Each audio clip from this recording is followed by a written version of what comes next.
What's up, guys? It is Jonathan with One Big Impact. I always pause because clearly I need a new webcam or something, or a new tripod. I think I ordered a tripod. Yeah, I did. Off the Wish app with like a ring light and stuff. So hopefully I'll be able to make really great videos really soon. This video is actually going to be travel based. Okay. So first of all, I would like to say I will try to make it more based on like what it feels like. I just want to do a lighthearted video because a lot of us like to travel and can't at the moment. So what's it like to travel the world is going to be the question. Okay, so obviously I've not been to every country in the world yet, and I do have a goal to do so. Unfortunately, because of what's going on right now, I don't know if I'm actually going to be able to get out of the country by the end of the year. It is the 7th month. I have done it by the skin of my teeth in the last few days before, so I'm perfectly fine. What's the heck is on me? Perfectly fine with that happening at a later time. So if you have not traveled yet, I'm going to put some links in the description below for those of the non-believers that feel like they are if you are the person that says, oh, Jonathan, you've been to 30 countries or 29 countries, I'm pretty sure it's 29. It must be nice. And if you're the type of person that's saying right now, it must be nice, well, then those links in the description are going to be for you. The first link is going to be a link for a company called Airfordable. Airfordable is basically the Walmart layaway or Kmart layaway version of airplane tickets.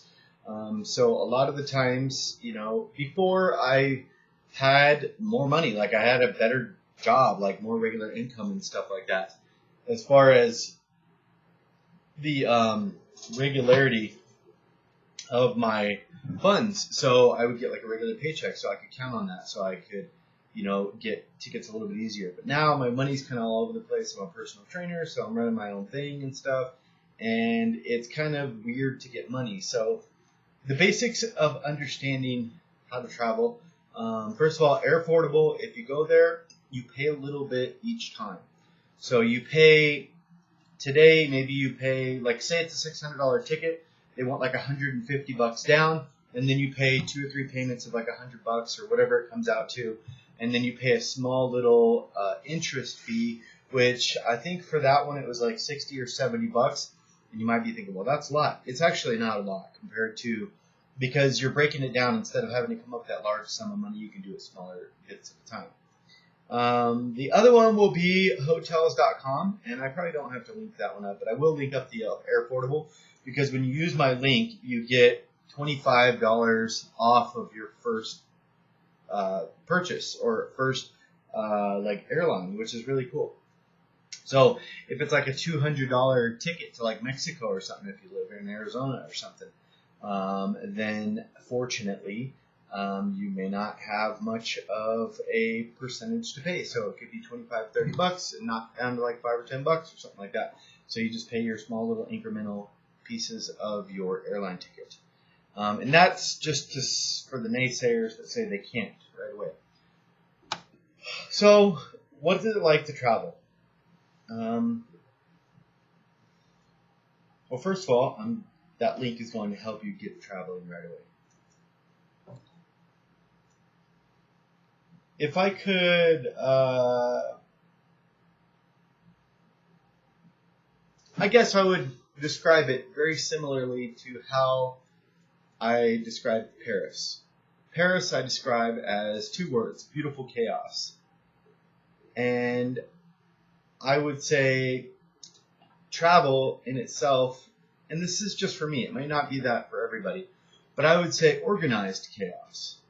Organized chaos is a pretty good way of saying you will plan. A lot of things. I plan a lot less than I used to be honest. I do not plan as much as I used to. And the reason for that is because if you overplanned, it just seemed like you took all the spontaneity out of it. Like it was no longer fun. It was like work. You know what I mean? So it's like now I'm like booked a ticket, find the first place, then I'm going for it. And that's it. Like, that's pretty much what I do. Unless there's like an absolute thing that I want to see, which for the most part it's maybe it could be nature or something like that. But for the most part, I don't go to like to touristy stuff or anything anymore.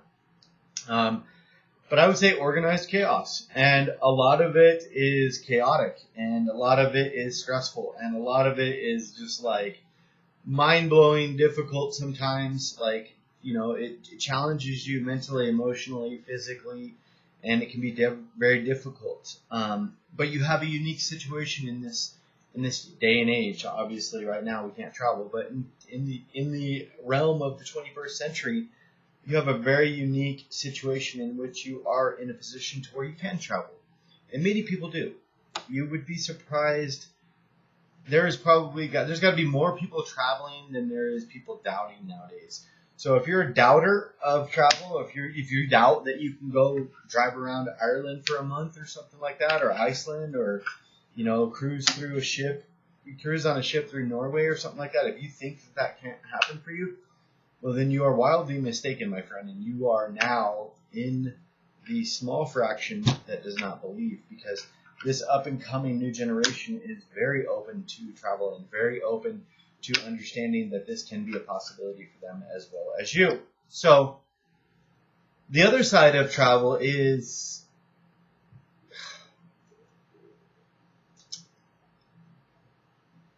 it's the easiest way to explain the other side of travel would be so cliche, out of this world. It really is interesting. Some of my favorite places that I've gone are Switzerland is definitely the one of the biggest ones for me. England, if I could live anywhere in the world, like just uproot and just plant myself, it would probably be England. I feel very at home in England. England is... They have a place in Kent, England called... Is it Kent? I'm drawing a blank here. Well, I guess it's not Kent. I think it is. They have like counties and stuff like that, or whatever they're called. Anyway, it's called Westgate at Sea. Westgate at Sea is when you stand on the beach there and, like, say for instance during sunrise or sunset, they have these beautiful, not super crazy tall, but 50 feet tall roughly, white cliffs. And you have the cliffs that go around like this, and then you have the sand in front of it, and then you have grass on top of the cliffs. And I say cliffs, like you could probably safely, I don't know, jump off it and roll into the sand. Maybe not that short. I wouldn't recommend it. But not super tall, not like the Cliffs of Moher or something like that. Not that tall. But it's like a fairy tale. It's a very unique experience. That entire area, Westgate at Sea,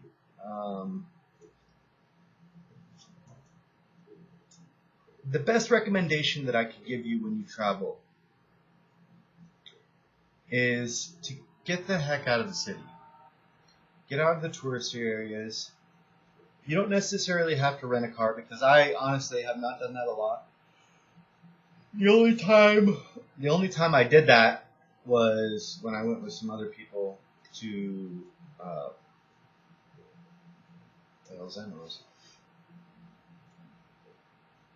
to Budapest, Poland, Czech Republic, and Slovakia. I was able to see some amazing things that way.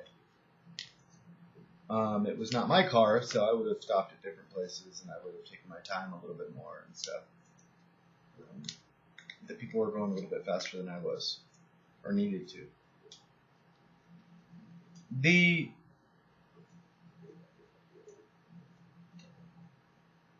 All of every best experience that I've had when traveling was getting out of the city. You know, you go to London and you have, gosh, I can never remember the damn castle in London. It's not even a castle. It's I gotta Google it. I'm gonna Google it.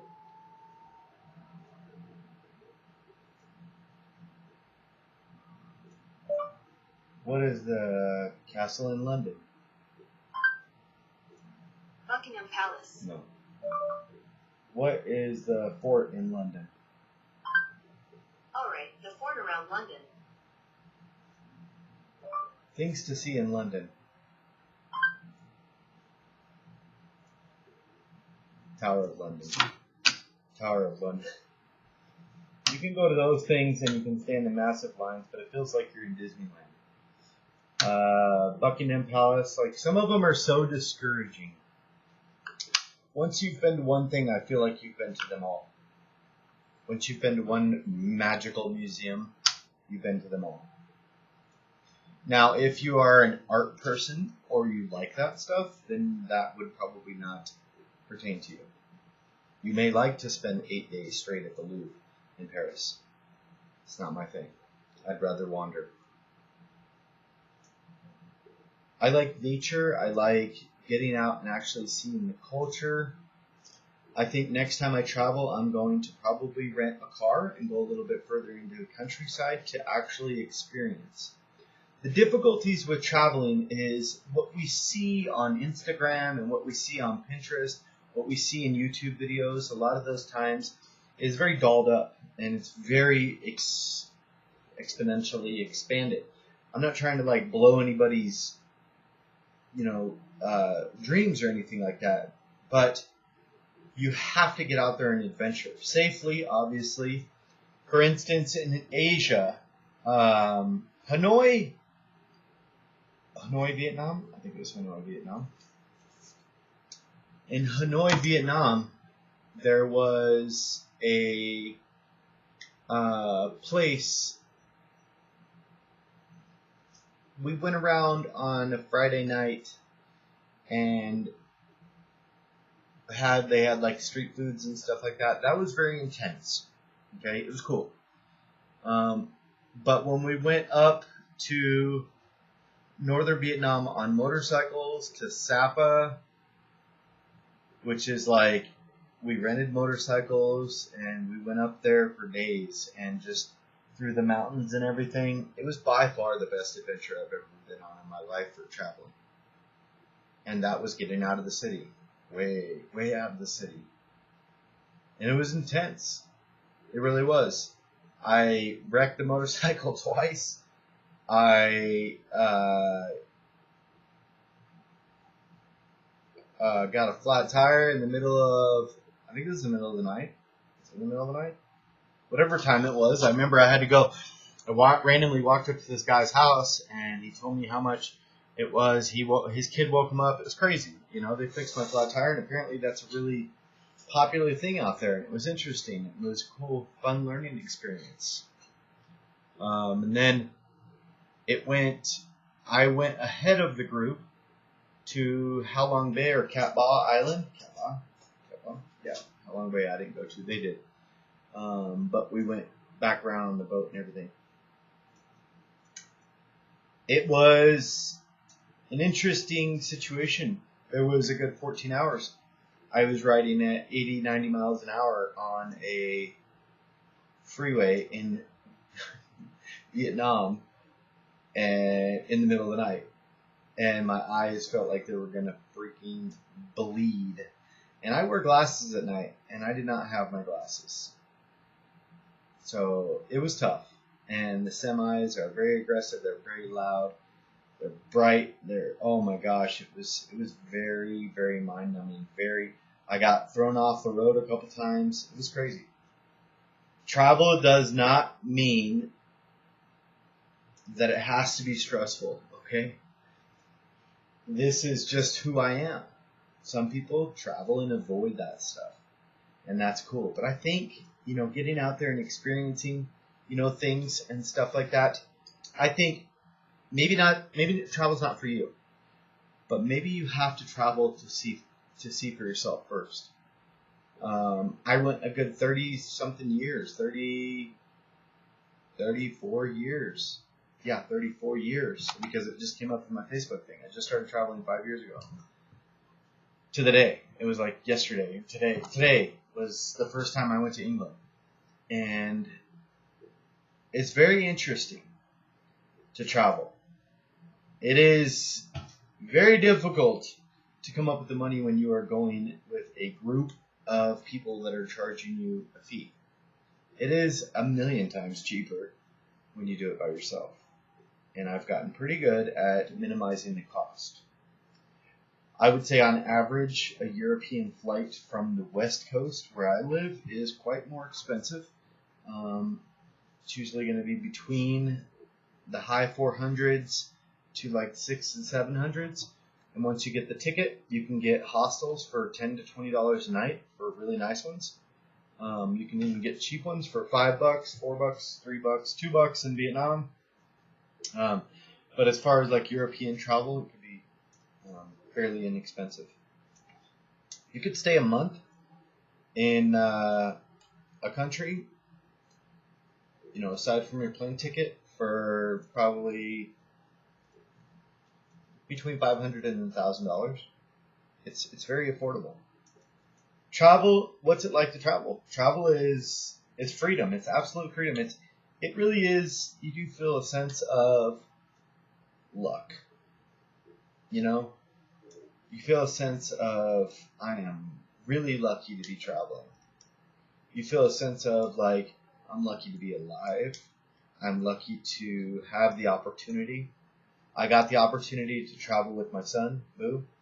And hopefully, when Elijah gets out of prison and stuff, I will have the opportunity to travel with him. We would like to visit some places that me and Boo went and travel together and stuff like that. So I think if your kids are young, I probably wouldn't take them. I would wait until they're early teens or something like that. And I'm not saying that in like a disrespectful way or anything like that. I'm saying it because to get the real gratefulness of traveling, I think you have to be a little bit older. Boo was the perfect age. He didn't do a ton of super, super crazy stuff when he was younger. We did go do some small things. And then when he got 15, 16 years old, we started doing some really amazing things the last few years. We went to Maui for 3 weeks. He went to Mexico quite a few times and went to like the Redwood Forest. And he got to do some really, really spectacular things. Travel is totally worth it. It's worth making the sacrifice. It's worth not buying those new shoes. It's worth, not blowing money on stupid stuff on a Friday night to just pinch pennies. Because if you think about it, you can do this very easily. Very easily. You can do, say you have a $600 ticket, right? So you have a $600 ticket divided by 10. So you divide that by 10 weeks, that's 2.5 months, that's $60 a week. You probably blow $60 a week eating out. You ever thought about that? It's an easy $20 if you go to Chipotle. Easy. It's an easy $20, $30 if you go to Denny's. It's an easy $20, $30 if you go to the movies. And let's be completely honest, a lot of us are stuck inside right now and can't do those extracurricular activities. It's a perfect time to not be spending your money on dumb stuff, but saving for travel. Because the world is going to open up, and when it does, boom, you'll be the first one. Everybody else was blowing their money thinking about how they couldn't travel and stuff like that. Speaking of which, I think I'll start saving for travel myself. You guys, you get one chance. I'm definitely afraid of the ocean, I'll be completely honest. And I went on a cruise last year, and I'm going on another one this year. Why? Because it was beautiful. It was amazing. I didn't feel any rocking of the boat or whatever. I was training for a marathon. It was absolutely spectacular. I loved it. The food was all there. The drinks were there. The scenery was there. The the sky, the sunset, the sunrise. It's just beautiful. Some of these things you just have to experience. A lot of you guys work your ass off so much, and I get it. I work 3 days a week, but then I work when I'm at home too. I work with my Facebook groups. I work with my YouTube channel. I do this and I do that, and it's all over the place. But you work really hard. Don't wait till you're retired to go travel and to do things. It's okay to give yourself a little bit of time to go see the world. And send me pictures. Like, if you're new here, check us out on Facebook. Our group is called World Travelers. We also have another group if you're focused on healthy living. It's called Healthy Living for a Healthy Life. Please feel free to join us there. I hope you guys like my video, just rambling about travel, because I can't wait to travel, to be honest. Sometimes I get burnt out on travel because I don't go so much. Now I think it's given me a better understanding of what it means to appreciate it again. So it's awesome. Be stronger than your excuses. Remember to spread love, not hate. Drink your damn water. Stay on track. #TeamBoo. And travel because you're not dead yet. Goodbye.